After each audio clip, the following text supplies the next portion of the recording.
Hello friends, welcome to Studies Buddy. Studies Buddy में आप सभी का स्वागत है।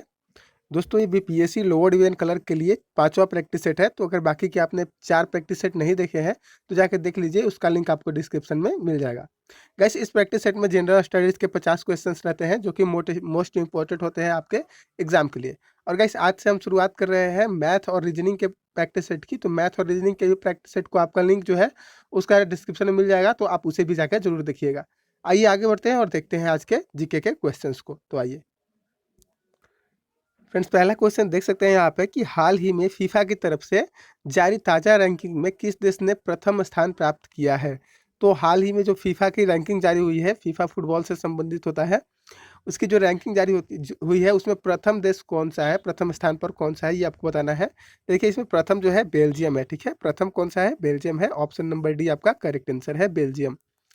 नेक्स्ट क्वेश्चन देख सकते हैं कि विश्व ओजोन दिवस किस तिथि को मनाया जाता है। किस दिन आपका ओजोन दिवस मनाया जाता है, ये आपसे पूछा जा रहा है। तो काफ़ी इंपॉर्टेंट डेट है ये, हमेशा ध्यान रखिएगा। 16 सितंबर को आपका ओजोन दिवस मनाया जाता है। कितना? 16 सितंबर। ठीक है, ध्यान रखिएगा। आगे बढ़ते हैं। तीसरा क्वेश्चन देख सकते हैं कि भारत के संसद का व्यय किसके द्वारा नियंत्रित किया जाता है। तो जो हमारे भारत के संसद का व्यय होता है किसके द्वारा नियंत्रित किया जाता है, तो ये नियंत्रित किया जाता है नियंत्रक एवं महालेखा परीक्षक के द्वारा। ठीक है, ध्यान रखिएगा, नियंत्रक एवं महालेखा परीक्षक के द्वारा नियंत्रित किया जाता है। ऑप्शन नंबर डी आपका यहाँ पे करेक्ट आंसर है।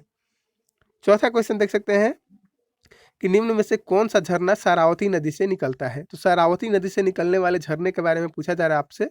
तो देखिए, ये जो है जोग झरना है। जोग गरसोप्पा आप सुने होंगे, शरावती नदी से निकलता है। ठीक है, कहाँ से? शरावती नदी से। तो ऑप्शन नंबर सी आपका यहाँ पे करेक्ट आंसर है। आगे बढ़े। आगे देख सकते हैं, पांचवा क्वेश्चन है कि चीन के साथ सबसे लंबी सीमा निम्न में से कौन से राज्य के साथ लगती है। तो हमारे भारत और चीन के जो सीमा है वो किस राज्य के साथ सबसे ज़्यादा लगती है, ज़्यादा भाग लगती है, ये आपसे पूछा जा रहा है। तो जो अरुणाचल प्रदेश है उसके साथ सबसे ज़्यादा लगती है। अरुणाचल प्रदेश के बाद साथ चीन की सीमा सर्वाधिक लगती है। और नेक्स्ट क्वेश्चन देख सकते हैं कि आबू धाबी शहर किसकी राजधानी है। आपसे पूछा जा रहा है कि आबू धाबी जो शहर है वो किसकी राजधानी है। तो ये राजधानी है संयुक्त अरब अमीरात की। ठीक है, जिसे हम यूएई कहते हैं। किसे कहते हैं? यूएई जिसे कहते हैं, उसकी राजधानी है आपका ये अबू धाबी। ठीक है गाइस, अगर क्वेश्चन अच्छे लग रहे होंगे तो वीडियो को एक बार लाइक कर दीजिएगा और चैनल को सब्सक्राइब कर लीजिएगा। गाइस, जितने लोगों ने भरा है बीपीएससी का फॉर्म, बीपीएससी एलडीसी का फॉर्म ये जो भरा है, इसके लिए मैं लगातार अपने चैनल पे प्रैक्टिस सेट चला रहा हूँ। आपको मैथ और रीजनिंग के प्रैक्टिस सेट भी मिल जाएंगे, मैथ और रीजनिंग के भी मिल जाएंगे, और जीके के लगातार चल रहे हैं। ये 5वां जीके का प्रैक्टिस सेट है।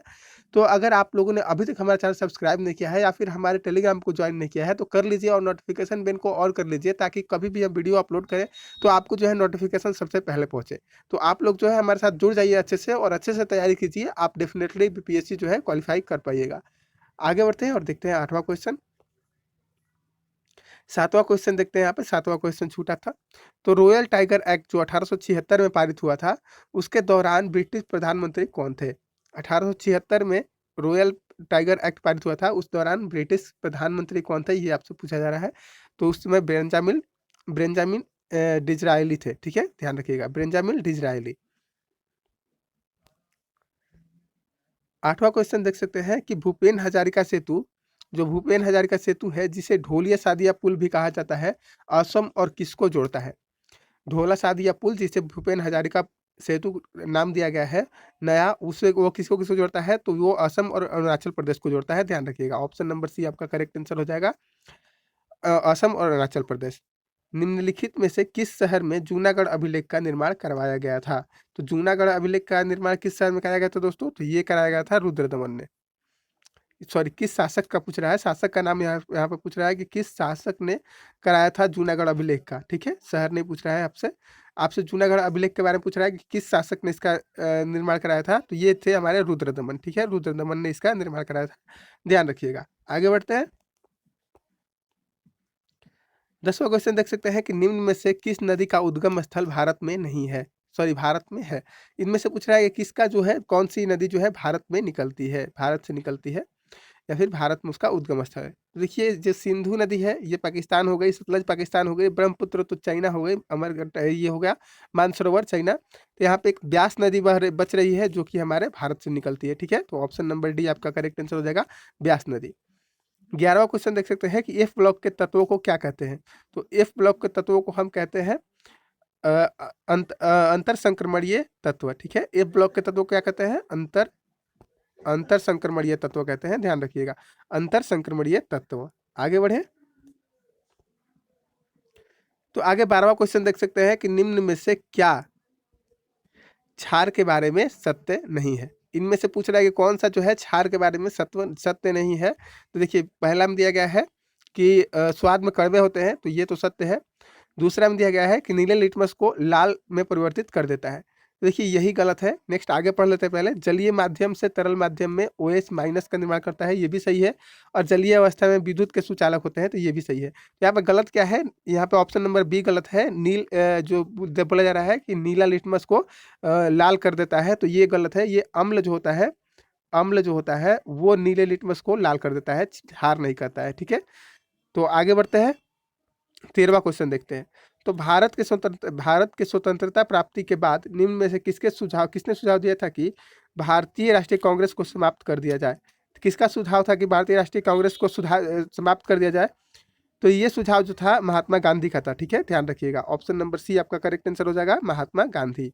ध्यान रखिएगा, हमेशा ये क्वेश्चन आपसे पूछे जाते हैं एग्जाम में। 14वां क्वेश्चन देख सकते हैं कि भारतीय राष्ट्रीय कांग्रेस का एकमात्र अधिवेशन जिसकी अध्यक्षता महात्मा गांधी ने की थी।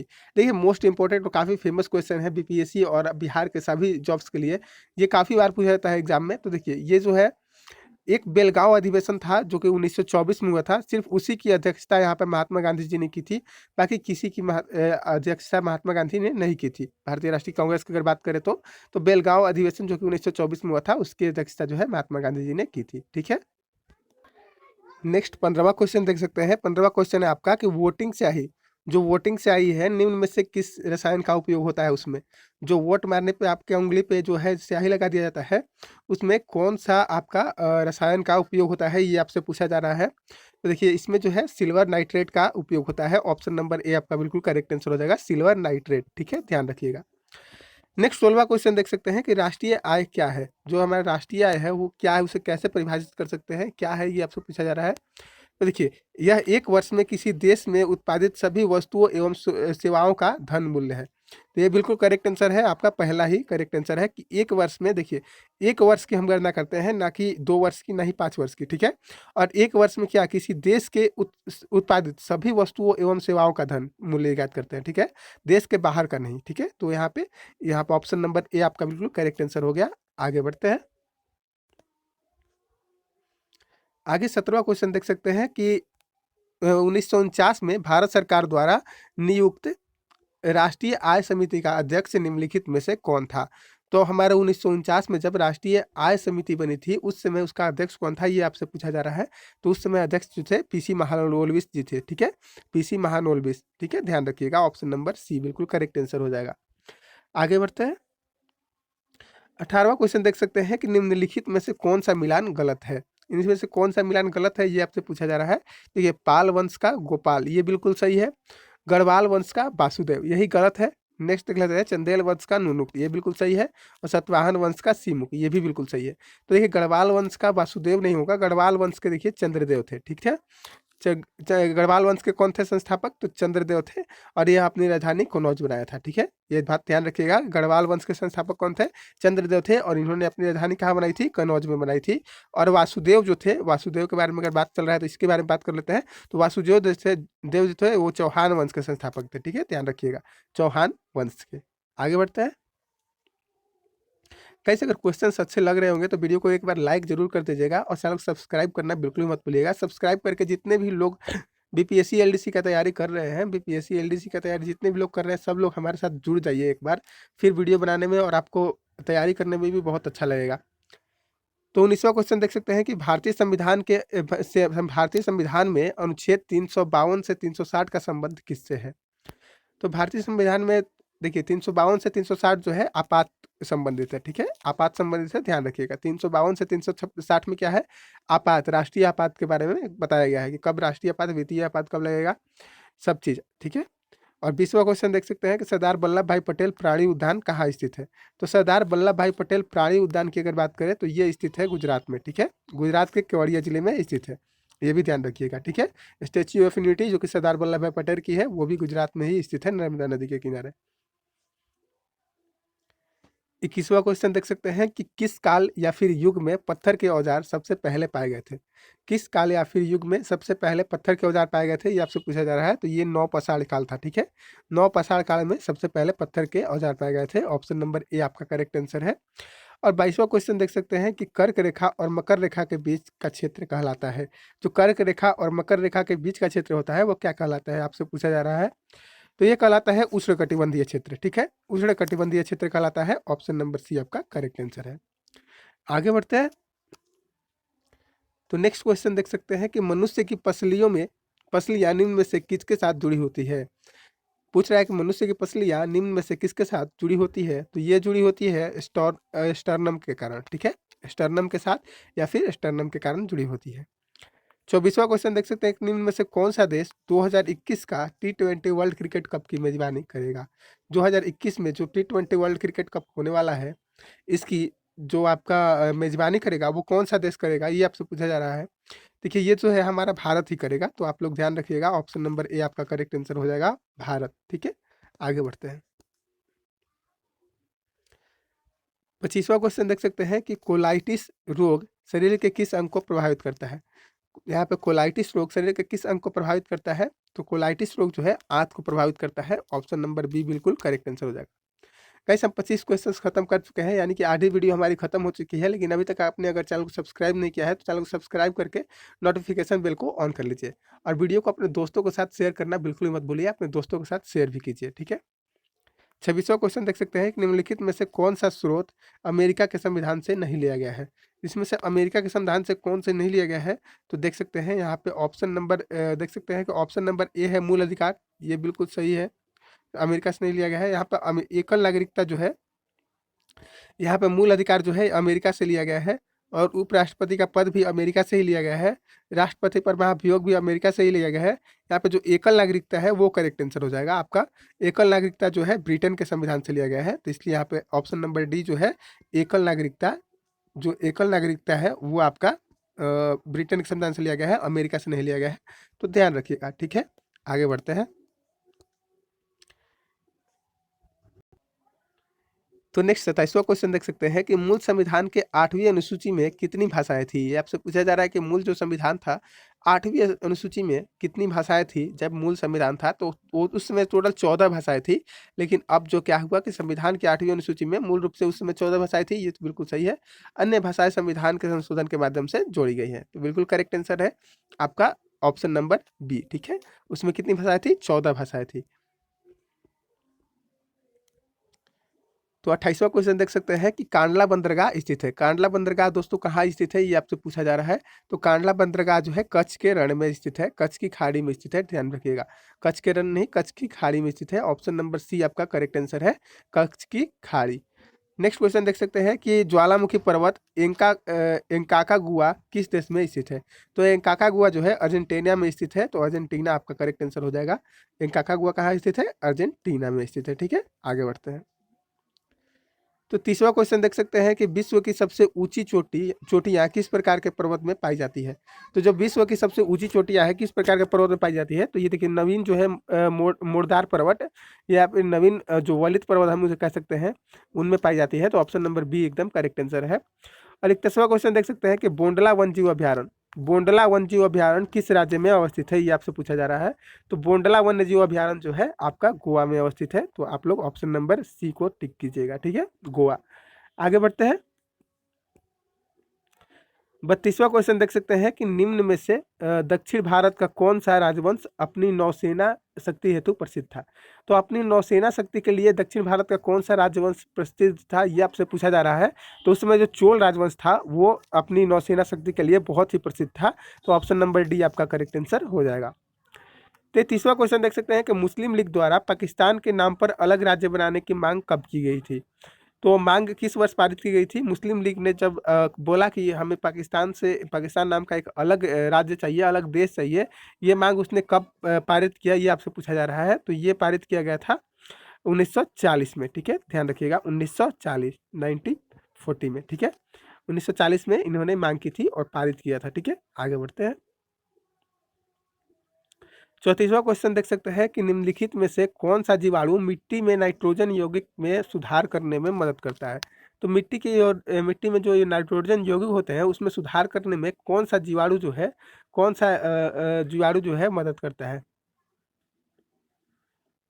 यही आपसे पूछा गया था क्वेश्चन, तो इसका आपका आंसर हो जाएगा राइबोजोबियम। ठीक है, राइबोजोबियम आपका इसका करेक्ट आंसर हो जाएगा ऑप्शन नंबर डी। ध्यान रखिएगा, राइबोजोबियम जो है राइबोजोबियम जो जीवाणु है वो मिट्टी में नाइट्रोजन यौगिक में सुधार करता है। ठीक है, आगे बढ़ते हैं। 35वां क्वेश्चन देख सकते हैं कि भारतीय रेलवे ने हाल ही में किस अभियान की शुरुआत की है जिससे ट्रेन में अकेली महिलाओं को यात्रा के दौरान पूर्ण सुरक्षा एवं हर संभव सहायता प्रदान करने का संकल्प लिया गया है। तो ये कौन सी योजना है दोस्तों? तो ये है आपकी मेरी सहेली ऐप। मेरी सहेली एक ऐप लॉन्च किया गया है जिसके तहत महिलाओं को ट्रेन में सुरक्षा देने की बात कही जा रही है। ठीक है, आगे बढ़ते हैं। तो 36वां क्वेश्चन देख सकते हैं, 36 नंबर क्वेश्चन है आपका कि निम्न रोगों में से किसका कारक वायरस नहीं है। इसमें से किसका कारक वायरस नहीं है ये आपसे पूछा जा रहा है। तो देखिए, जो यहाँ पे आप देख सकते हैं कि डेंगू जो है वायरस के कारण होता है, इन्फ्लुएंजा वायरस के कारण होता है, खसरा भी वायरस के कारण होता है। तो जो टीटनस है वो वायरस के कारण नहीं होता है, यह एक परजीवी के कारण होने वाला रोग है। ठीक है, तो यहाँ पे टीटनस क्या हो गया? करेक्ट आंसर हो गया ऑप्शन नंबर डी में। राष्ट्रीय मानव अधिकार आयोग का गठन किस वर्ष किया गया था, ये आपसे पूछा जा रहा है। तो राष्ट्रीय मानव अधिकार का जो गठन है वो 1993 में किया गया था, 1993 में। ठीक है, ध्यान रखिएगा। आगे बढ़ते हैं। तो 38वां क्वेश्चन देख सकते हैं कि जिस विलयन यानी जिसे हम सोल्यूशन कहते हैं में कोई पदार्थ एक सीमा के बाद अधिक न घोला जा सके, ऐसे विलयन निम्न में से क्या कहलाते हैं। तो ऐसे विलयन को हम क्या कहते हैं दोस्तों? तो ये जो होते हैं संतृप्त विलयन कहलाते हैं। ठीक है, ऑप्शन नंबर ए आपका करेक्ट आंसर हो जाएगा, संतृप्त विलयन। और 39वां क्वेश्चन देख सकते हैं कि कोविड-19 से बचाव हेतु प्रथम लॉकडाउन जिसे हम 1.0 के नाम से दिए थे, किस दिन से लागू हुआ था।